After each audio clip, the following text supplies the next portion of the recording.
She stood at that door longer than she should have. She knew it. And when she finally walked back to her apartment and sat down in the dark, the quiet didn't feel the same as it had before. Something had shifted, and the hardest part wasn't that she didn't know what to do about it. The hardest part was that some part of her already did. If you've ever felt that specific pull towards someone you weren't supposed to want yet, you already know exactly where Maya is right now. Subscribe if you haven't, leave a like, and drop a comment telling us where you're watching from. Part 2 starts now, and Daniel is about to make a move she didn't see coming.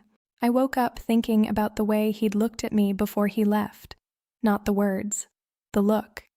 That specific moment when someone stops editing themselves and you catch something true underneath. I'd replayed it more times than I was going to admit to anyone, including Jess. The morning was cold and clear, and I made coffee and stood at the window for a while, watching the street below, feeling the particular aliveness that comes when something has shifted and your body knows it before your mind is ready to deal with it.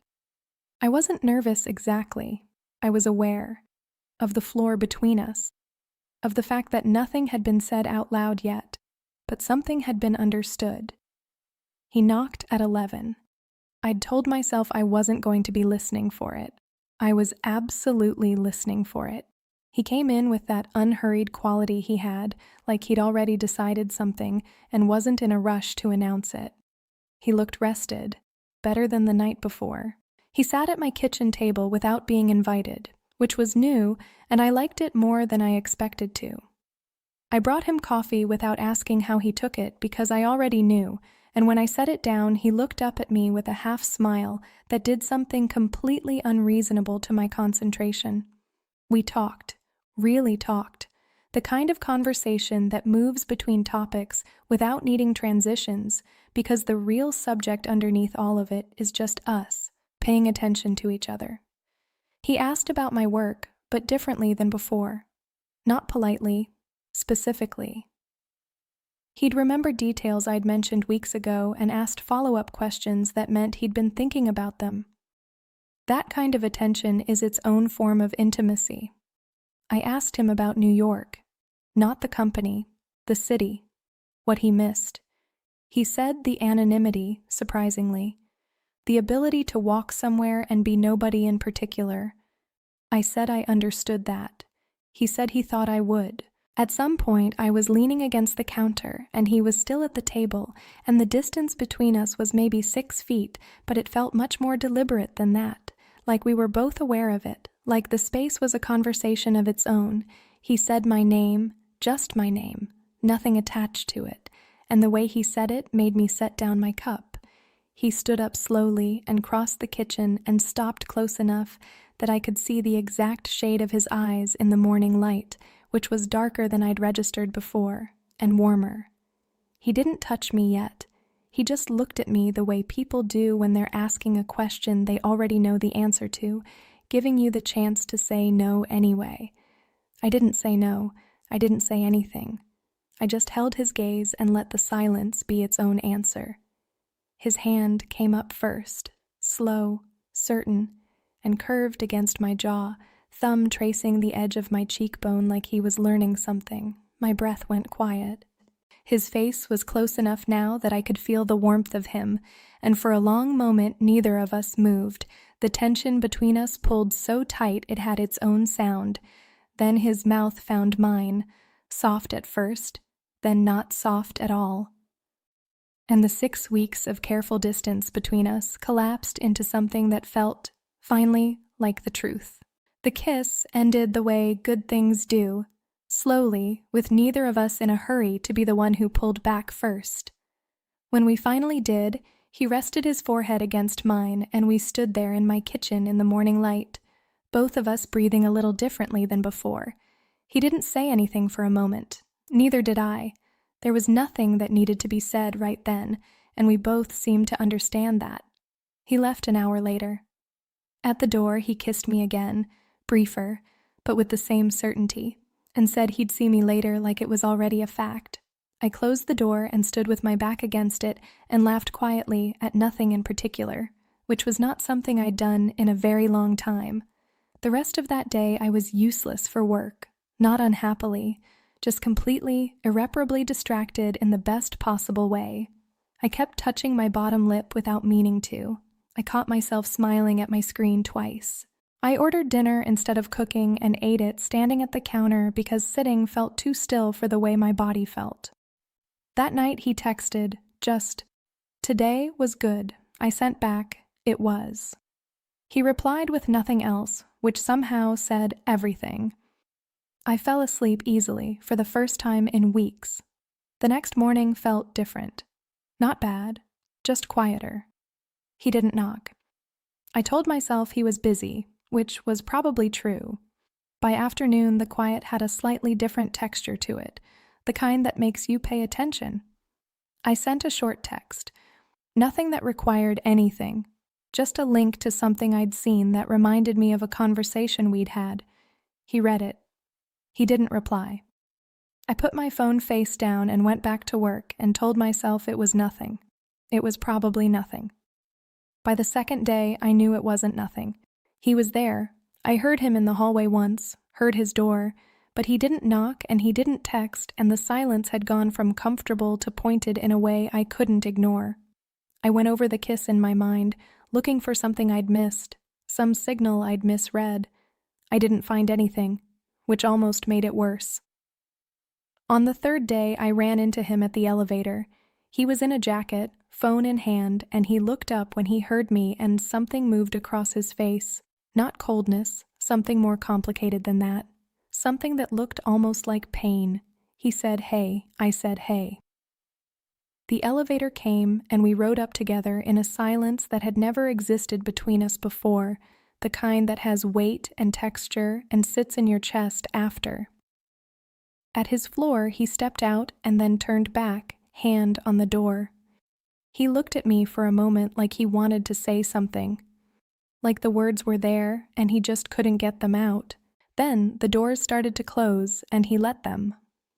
I rode the rest of the way up alone, staring at the floor, feeling something I hadn't felt in a long time. Not anger, not quite. Something quieter and more corrosive than that. The specific ache of wanting someone who is standing right in front of you and choosing distance anyway.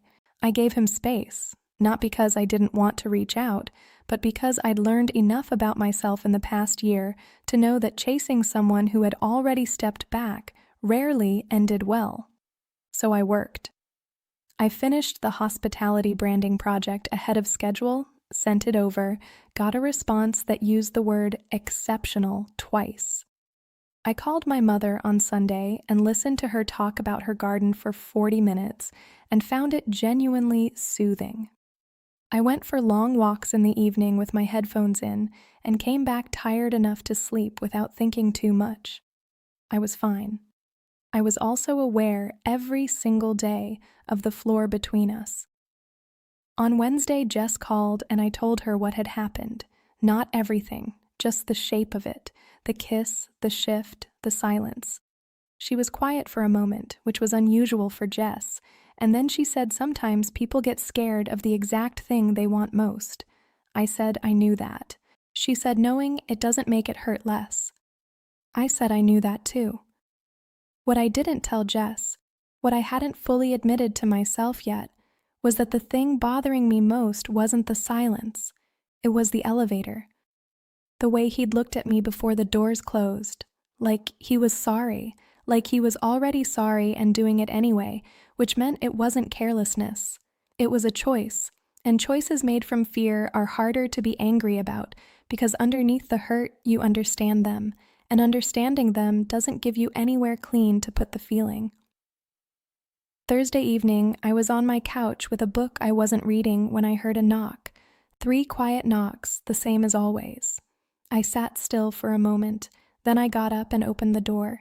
He was in a dark shirt, no jacket, and he looked like someone who had been having a conversation with himself for days and had finally lost the argument. He said he owed me an explanation. I said he probably did. I stepped back and let him in anyway, because whatever was happening, I wanted to hear it more than I wanted to protect myself from it, and that honesty cost me something to admit. He sat on the couch and leaned forward with his elbows on his knees and looked at the floor for a moment before he looked at me. Then he said it. Not cleanly. It came out in pieces, the way real things do. That the morning in the kitchen had caught him off guard in a way he wasn't prepared for. Not the kiss itself, what it felt like afterward, how certain it felt. He said the last time anything had felt that certain he'd built a life around it and then watched it disappear, and that his body's response to feeling it again was apparently to run before it could be taken from him. He said it like he was ashamed of it, like he'd expected himself to be past this by now. I didn't say anything immediately. I let it settle. Then I said I understood that kind of fear. He looked up. I said understanding it didn't mean I was willing to be on the receiving end of it without it being named. His jaw tightened. He nodded slowly. He said that was fair. The air between us was different now. Not easy, not tense, but honest in a way that felt more solid than anything that had come before. Outside the window, the city moved through its evening, and neither of us rushed whatever was coming next. He didn't leave right away. We sat with the honesty of what he'd said and let it breathe for a while, which was something I'd learned to do, not fill every silence with reassurance or deflection. The lamp was low and the city hummed outside, and at some point I made tea neither of us asked for, just to have something to do with my hands. He watched me move around the kitchen with an expression that had nothing careful left in it. That was new. All the editing he usually did, the measured quality, the deliberate stillness, it was gone. What was underneath it was warmer and more open and a little bit raw, like something that had been behind glass for a long time and had finally been let out. I brought the tea and sat beside him, closer than I'd been sitting lately, and he turned toward me with the kind of attention that makes you aware of your own breathing. He said her name, Claire, not as a comparison, more like he needed to say it out loud to make room around it. He said that for 2 years he'd told himself that keeping his distance from anything real was protecting Sophie, protecting himself, being responsible, and that it had worked mostly because nothing had felt real enough to test it, until the wedding. Until a woman with a bouquet she hadn't wanted had stumbled into him in a hallway and looked at him like he wasn't particularly impressive. I laughed at that, surprised. He smiled. A real one. The kind that reached his eyes and changed his whole face. He said it had been a long time since someone had looked at him like that, like he was just a person. I said I still thought that. He said quietly, I know, and that's the thing. He reached over and took my hand, not dramatically, just turned it over in his and held it like it was something he'd been wanting to do for longer than he was willing to say. His thumb moved slowly across my knuckles, and the simplicity of it was almost undoing. I looked down at our hands, and then up at him, and the distance between our faces had narrowed without either of us deciding to move. He said her name wasn't going to go away, that Sophie was always going to come first, that his life was complicated in ways that weren't going to uncomplicate themselves. I said I wasn't asking for uncomplicated. I said I was asking for honest. He looked at me for a long moment. Then he said, I can do honest. And then he kissed me, and this time there was nothing tentative in it. This was a man who had made a decision and was done second-guessing it. His hand slid to my waist, and I turned toward him, and the tea went cold on the table, and neither of us noticed for a very long time.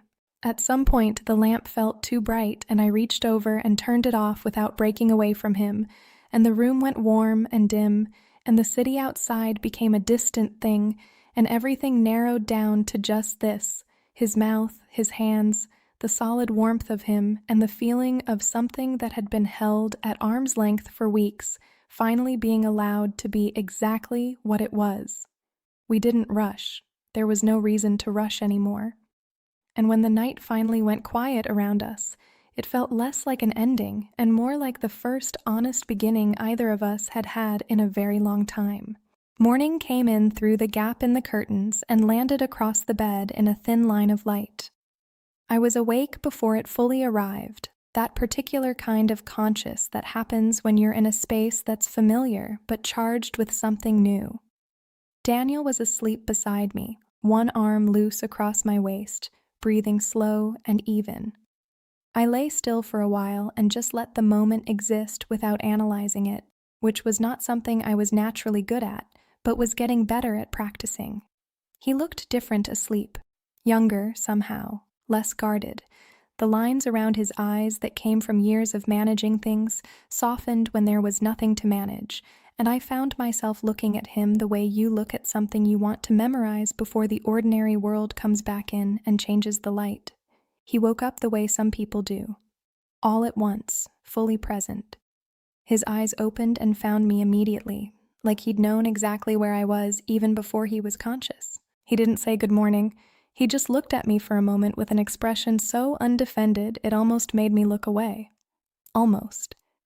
I said good morning instead.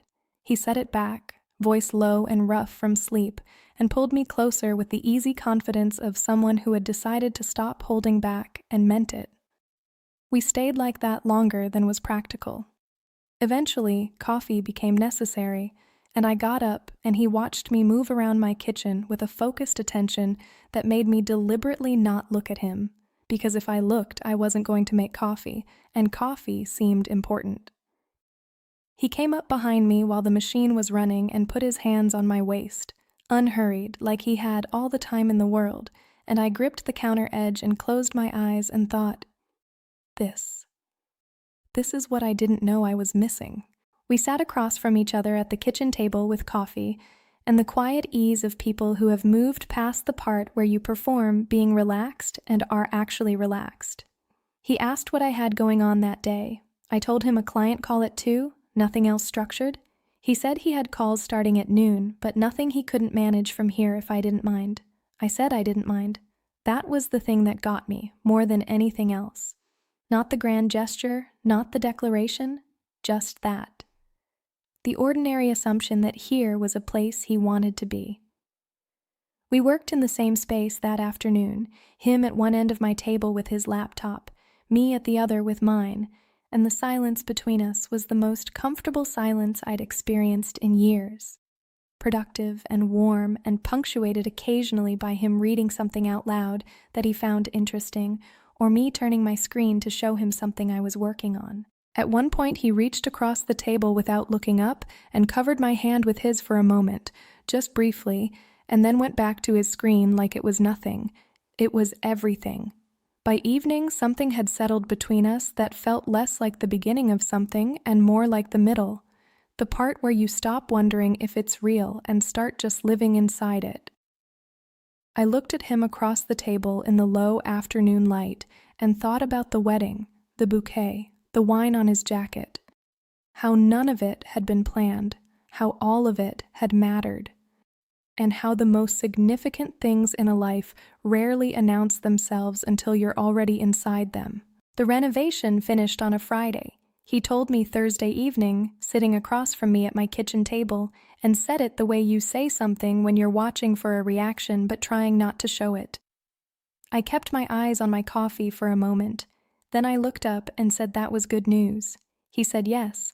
We both sat with what we weren't saying, which was that the temporary proximity that had made everything easier was about to become something that required more intention, more choice. He left that night without it being resolved, and I lay awake for a while thinking about the difference between something that happens because circumstance allows it and something that survives when circumstance steps out of the way. I'd been in the first kind before. I needed to know this was the second. He came back Saturday morning. No Sophie, no jacket, no careful composure. Just him, coffee in hand, standing in my doorway looking like a man who had made a decision and was done with the part where he wasn't sure. He came in and set the coffee down and stood in the kitchen and said he'd been thinking. I said I had been too. He said he wasn't good at this. Not relationships, not the vulnerability of them, not the specific terror of wanting something enough that losing it would actually matter. He said the last time he'd loved someone she had gotten sick and died, and he had spent 2 years making himself smaller to avoid ever feeling that exposed again. He said it plainly, the way he said difficult things, without drama and without asking me to fix it. I didn't try to fix it. I said I knew what it was to build walls after something broke you, that I'd spent 6 months before I met him being very good at my life and very absent from it at the same time. He looked at me for a long moment. Then he crossed the kitchen and kissed me, slow and deliberate, both hands framing my face like I was something he'd decided to stop being careful with. I kissed him back with everything I had, one hand against his chest, feeling the steady beat underneath, and when we finally pulled apart, his forehead came to rest against mine, and we stood there breathing the same air, and neither of us spoke because the moment was already saying everything that needed to be said. He stayed the weekend, not performing domesticity, just present. Saturday evening we cooked dinner together in my kitchen, moving around each other with an ease that felt earned, and we ate at the table and talked until midnight about nothing important and everything real. Sunday morning, he brought coffee from the place on the corner, and we sat on my couch with our legs tangled together, and he read something on his phone while I sketched ideas for a new project, and the silence was so comfortable it almost hurt. Late Sunday afternoon, before he went back to start the move, he stood at my door and looked at me with that expression, the one that had no editing left in it, warm and certain and completely undefended. He said he didn't want to do this quietly anymore, that he was done with careful. I said I knew. I said I was done with careful too. He kissed me one more time at the door, the kind that carries the weight of everything that came before it, and the promise of everything that hasn't happened yet. Then he left to go pack, and I stood in my apartment in the quiet and felt the particular fullness of a life that had just made room for something real. I thought about the wedding, the bouquet I hadn't wanted to catch, the wine on his jacket, the hallway, the patio, the elevator, the kitchen, the couch, the long, slow fall of two people who kept finding each other until they finally stopped pretending they weren't looking. Some things don't need a plan. They just need you to stop getting out of the way. That's the end of Maya and Daniel's story. If this one stayed with you, drop a number from 1 to 10 in the comments. We read every single one. Thank you for being here from the very first part all the way to the end. It means more than you know. We'll see you in the next one.